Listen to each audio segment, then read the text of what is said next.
Hi everyone, it's June 2nd of 2023, and I wanted to make an update video to my 2021 video with a tour of my mango trees. Um, I didn't make a video in 2022 because we had a terrible mango season. Um, I can't tell you exactly why. If I had to guess, I think it was probably a combination of a relatively warm winter and a relatively wet winter. And I think what that did is it kind of put the trees into a vegetative growth state mode, and I just didn't have much fruit. I would say probably a third of my trees that normally would flower and have fruit didn't even have flowers. So it wasn't a matter of the flowers flowering and the fruit not setting. A lot of them just never even had flowers, or they might have just had a couple of branches of flowers, and that may have set one or two fruit, and then that was it. And then to top off a pretty terrible mango season, we had Hurricane Ian last September, which had a pretty strong effect on our area.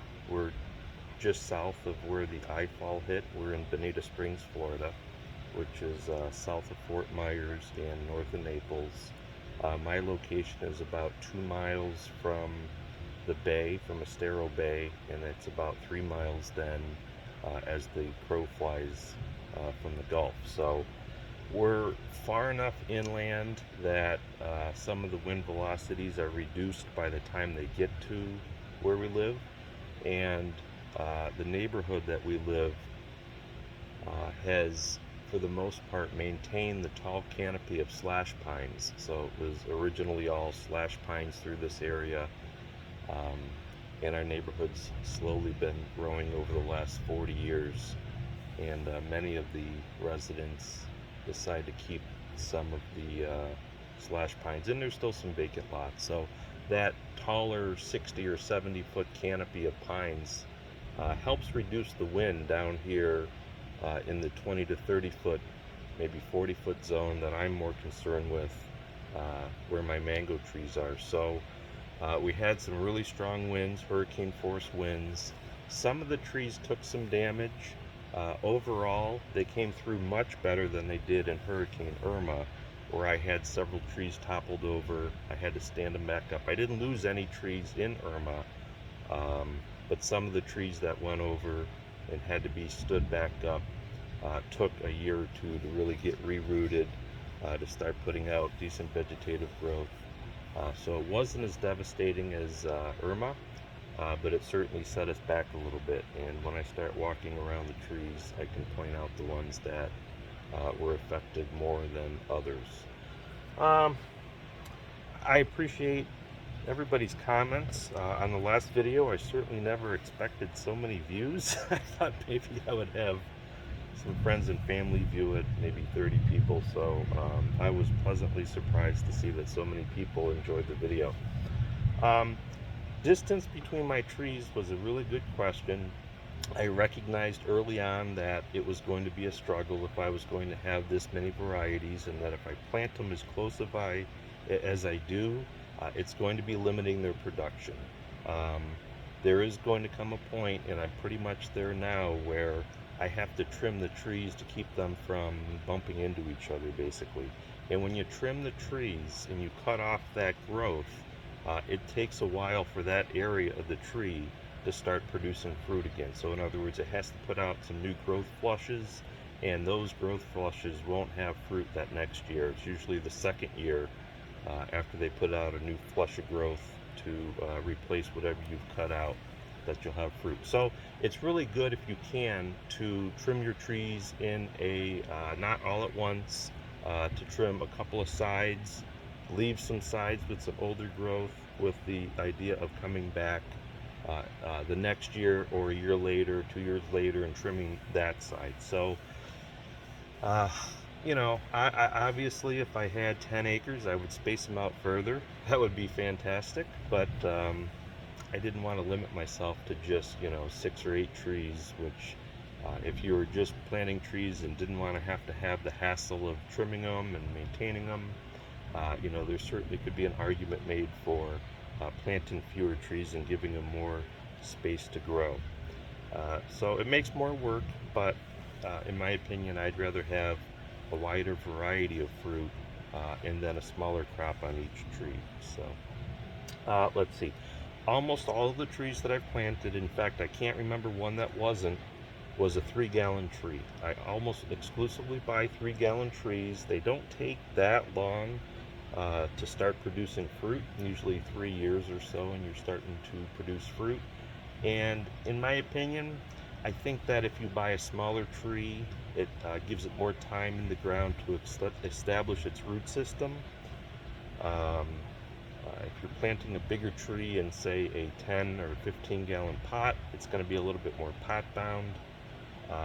So in the long term, I think that statistically, I think a smaller tree would probably do better over the course of time. But of course, you could shave a year or two off of the time that you're waiting to get fruit if you buy a larger, you know, 15, 20-gallon tree. So, hurricane I talked about a little bit. It was the winds came from a different direction this time, almost the complete opposite direction from Irma, and that's, you know, one of the interesting aspects of a hurricane is your damage is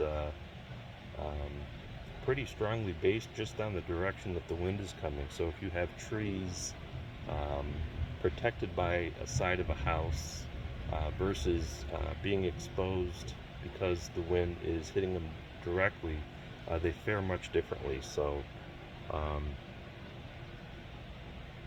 it wasn't bad enough winds to where it doesn't matter, like in some areas to the north of us, where if the eye goes over you and you're in a hurricane for it, doesn't matter where your trees are.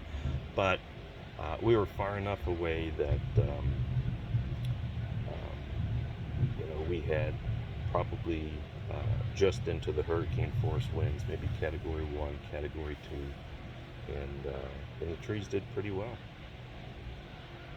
So I think now I'm going to start walking around, go through the trees again. I've added, let's see, 7 new trees that don't have any fruit, so I'm not going to have much to say about them until they've grown up a couple of years and they start to produce fruit and I have a better idea what they're like.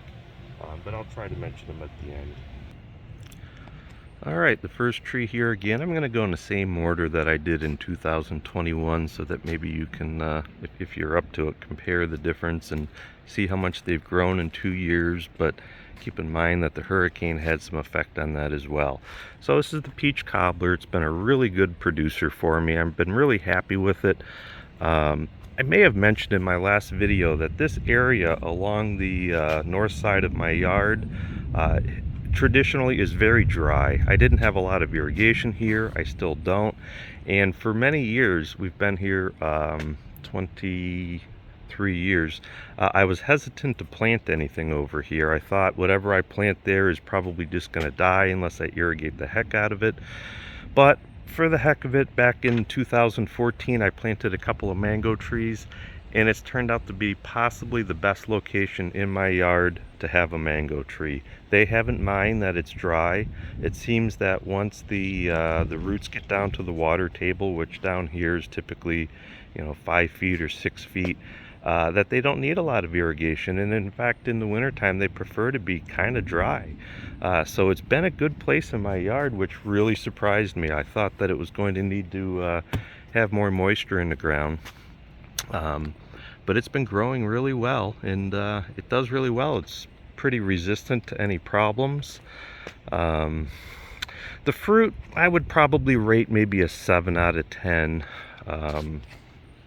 The skin's pretty thick, doesn't change color a whole lot. The color is a pretty dark color inside. It's a nice looking fruit, and it has a pretty good flavor. I think, you know, we're early in the year. I haven't really had any harvest yet this year, and I hope in another month or so I'll be able to do another video that I can cut into some of these. I might show you how I cut them up and dehydrate them. If you're doing a couple 100 pounds at a time, you have to have kind of a system down to do that. So, all right, let's see. Next up here is the sunrise, I think. Yep, the sunrise. This one you can see is leaning a little bit. This one got hit pretty good by the hurricane. This side of the tree you can see has lost a fair amount of foliage, and it's going to eventually recover. I didn't try to straighten it. If it's not leaning much, I tend to just leave them, because I think if you're just going to hook it up to a truck and try to straighten it up or whatever, it's just going to do more damage. So eventually this side will get trimmed down a little bit, that side will grow out a little bit, and it will make up for the little bit of tilt. But really, for getting hit by the hurricane, it's got a fairly decent crop on it. Pretty happy. It's one of my favorites. I'd say it's one of my top 5s that I have in the yard. One of the trees that does get this this sooty mold on it, I've tried treating it. I've had some success. You can never seem to really get rid of it. So I don't think it has an enormous impact if you decide not to treat it. But yeah, so you can see which way the wind came from here, because this side is just all blown out. Okay, this is a kit, and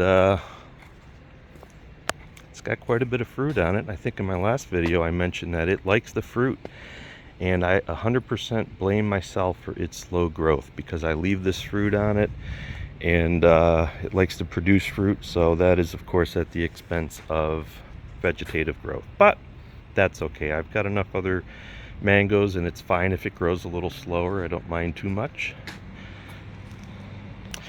This is the Cog Shawl, and this one was hit pretty hard by the hurricane. It looks a lot better now because it's put out a lot of new growth. You can see all the new growth here, but zero fruit this year. I'm fine with that because it was leaning pretty good. I did try to pull it back some. It really needs a year to rest, so I'm kind of okay that it doesn't have any fruit this year. It went through a lot. The wind came from that direction, and it was the first in the row of trees here to take the brunt of the wind. So it's going to recover fine. It's going to take a breather this year and come back, and hopefully next year give us a lot of nice fruit. So the Rosy Gold continues to impress me. With relatively sparse vegetation, it still produces a pretty good crop of fruit. I'm convinced that if it had full sun like some of my other ones, that it would be a really good producer.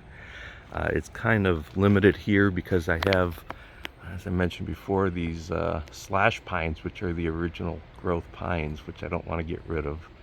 Limit my sun exposure here in the backyard to probably about 70% of full sunlight, so that definitely reduces the amount of growth, but it still does pretty good, and it gives me a decent crop of fruit, and I have no reason to do anything different with it. They're quite beautiful. Have some nice orange and a lot of different colors. These are getting pretty close. Oh, still pretty hard. Usually I just give them just a light squeeze, and you can tell when you squeeze it with your thumb, and it just gives just a little bit of doesn't give the resistance, you know. It doesn't feel hard. It feels just like hard to describe, but maybe like there's an ultra thin layer of memory foam right underneath the skin.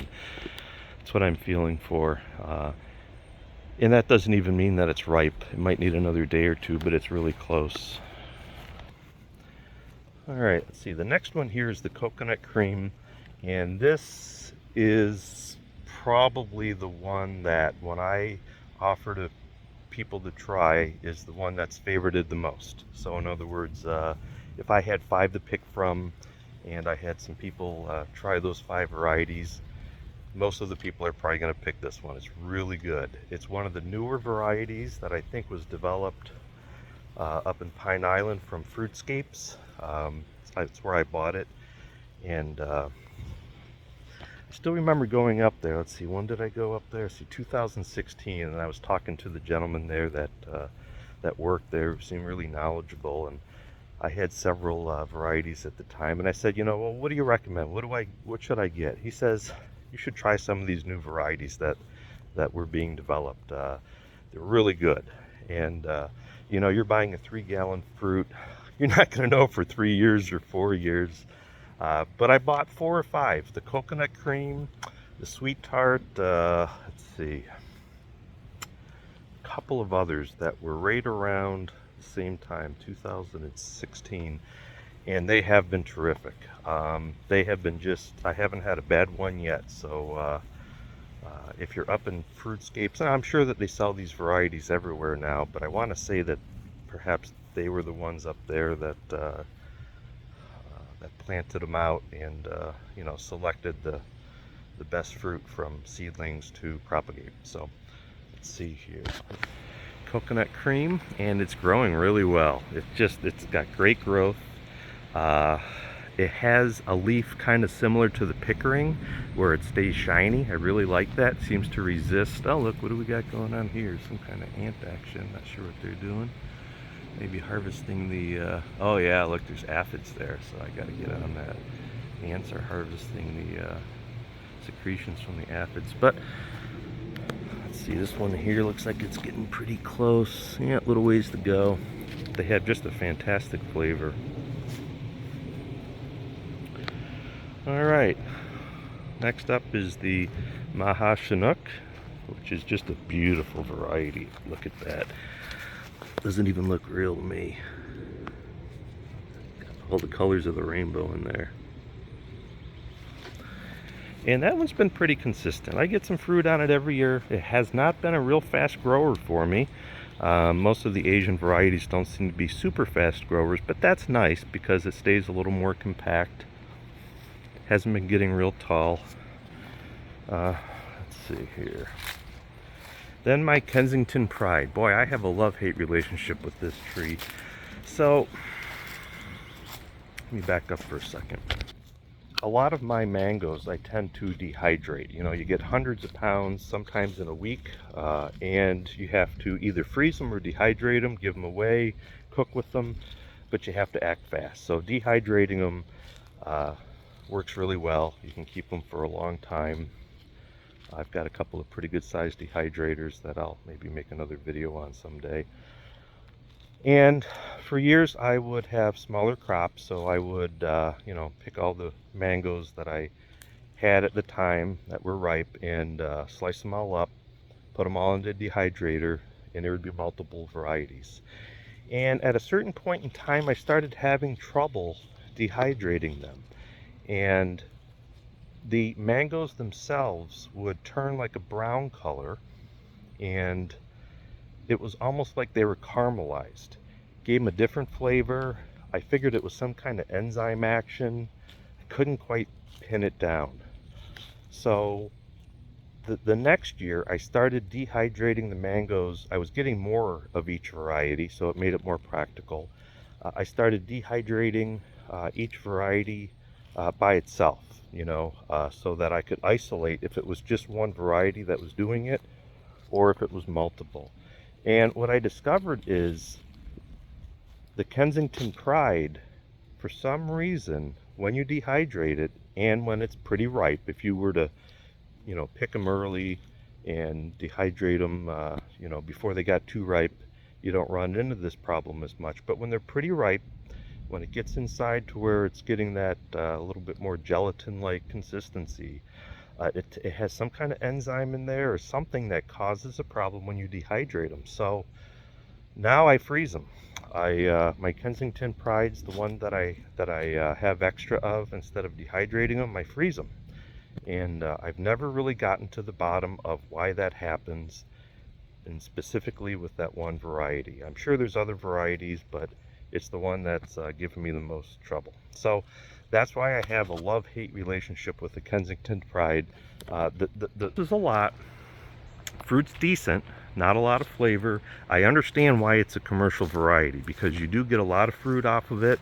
The tree's pretty resilient. It's been through a couple of hurricanes. I've had to stand it back up and stake it. So it's come back from a lot, and next year I expect even more fruit because it's had a lot of vegetative growth. So it's not a bad tree, but it certainly hasn't been the best. Okay, the next few back in the yard here are pretty shaded, and it has been to their detriment. This is a sweet tart. Every year I get just a couple of fruit off of it.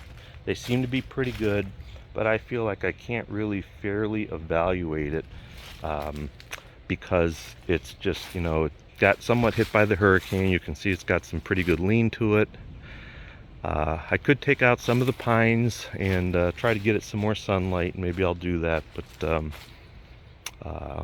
it's been a decent tree. I mean, it's been healthy, has beautiful looking fruit, and I look forward to maybe a day that it has a better crop if I can get it what it needs. All right, then next up is the Valencia Pride. Let me get over here on the other side. All right, everything about this tree is big. The fruit are big. You know, these are very late in the season, at least for me. So this is probably only half of the size that it's going to get. The tree is big. It has long branches that spread out quite wide. And it is, again, like a lot of the trees, it's partially hindered by the shade. And I think it could do better if it had full sun, but it's okay. You know, it has nice big fruit. They're not spectacular quality fruit, but depending on what you're doing with them, they're fairly decent. They're good sized fruit, so if you don't want to have to clean a bunch of fruit, they do have that advantage. They get pretty big, but wouldn't be my number one pick. All right, this one's the Palmer. Beautiful fruit. I know, I remember saying this on the last video. Fruit is just gorgeous. Unfortunately, most of the people that try it say it's not their favorite. It's okay, but there's probably other varieties that you could plant with a better taste, unless you're just looking purely for an ornamental, or if you want to expand your collection. But it grows nice. It's got nice growth, kind of spindly, but nice shiny leaves. That's something that I really like in a mango tree because it seems resistant to the aphids and the sooty mold. So, and then the Pickering, got to be my favorite. Year after year after year, you can see the I've got a mulberry tree that's shading it there. The Florigon shades it. There's ficus trees over there that shade it. So it has far from terrific conditions. It's almost dark down here where some of the fruit is, and it just does great. I just love the Pickering. The fruit is great. Nice color to it. Has those shiny leaves that seem much more resistant, and stays relatively small. And I've actually planted a second one in a pot, so I'm going to try to grow one just in a large pot, see how it would do, sort of as like a condo type tree, because I like it so much. It's probably my number one pick. The Florigon is kind of consistent. It's always got nice flush growth on it. Always looks nice and green. It'd be a good ornamental mango if nothing else. Oh look, here's one of our tortoises. That's one of our redfoot tortoises that live here. Looking for a little something to eat. Let's see if I can find him some mango or something.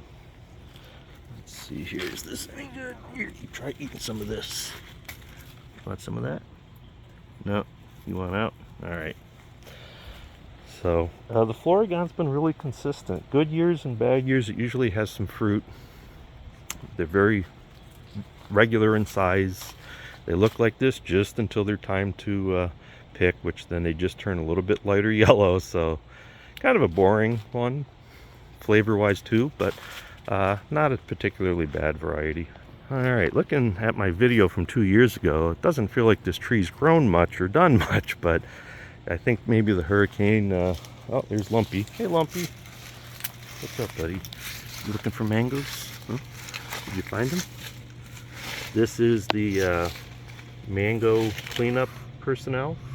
He will go from tree to tree and look for any mangoes that have fallen to make sure that they don't stay on the ground too long. And he loves to be on video. So, alright, so Namdock Mai, A lot of people like it. I think it's pretty decent. I honestly think I like the coconut cream and the sunrise better, but I think it's a personal preference thing. Carrie's been a pretty decent producer, small fruit. They seem to ripen and fall quickly, so you really got to be on them. You really got to check them every day, pick them up off the ground. I do like to let them get pretty close to ripe and either pick them up after they've fallen or about a day or two before they're ready to fall. Once you have enough trees, you'll be able to recognize when they're ready to. So actually what I'll do is I'll shake the bottom of the tree sometime and they'll fall. It works really well, especially if I'm getting ready to dehydrate a big batch of them. When the trees are small enough, you can just shake them, and the mangoes that are pretty close to being ready to drop will drop, and you can pick them all up. The Chokanon, another one that I have mixed feelings about. This year it is going to give me a bumper crop of fruit, as you can see. Last year, I don't think I had a single fruit on it.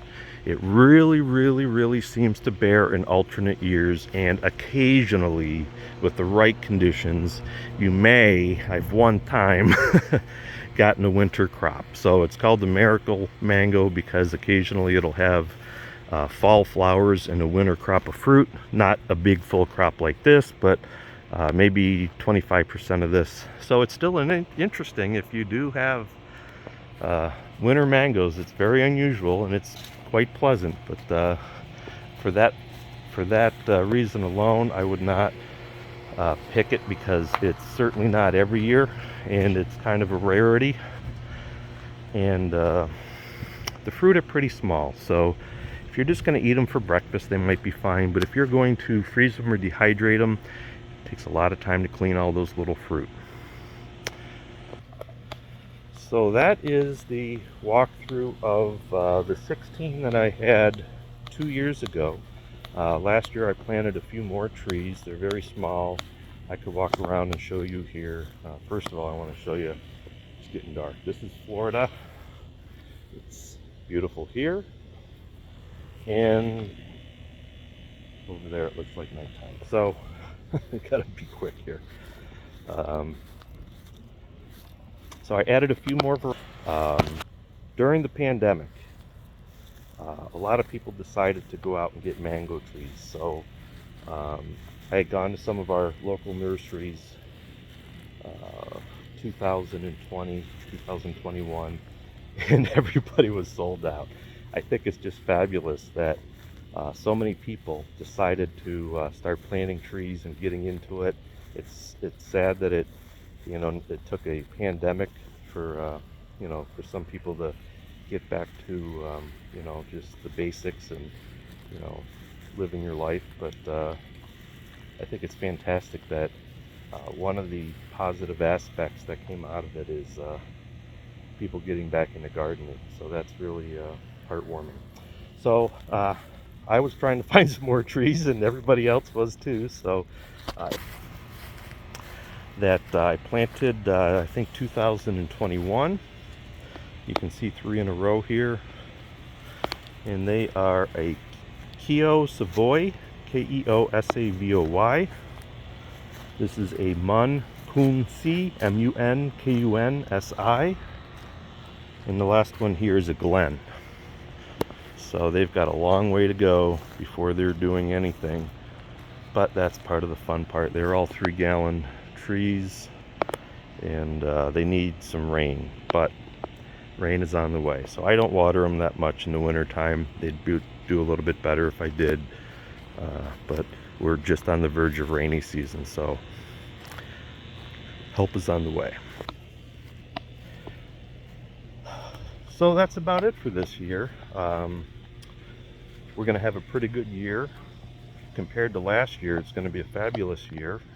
Last year, I think I probably only had a couple of 100 pounds of fruit. This year, I would guess I would have over 1,000 pounds, I'm sure. Maybe 1,500 pounds total, maybe 2,000 pounds. I don't necessarily track all the weights. Probably 70% of those I'll dehydrate, give away to friends and family. 20% of them I'll freeze, and then 10% will just eat as they become available.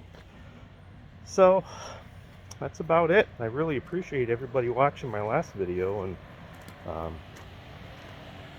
I don't know if this one really added anything to it, but I hope you enjoy. Thanks.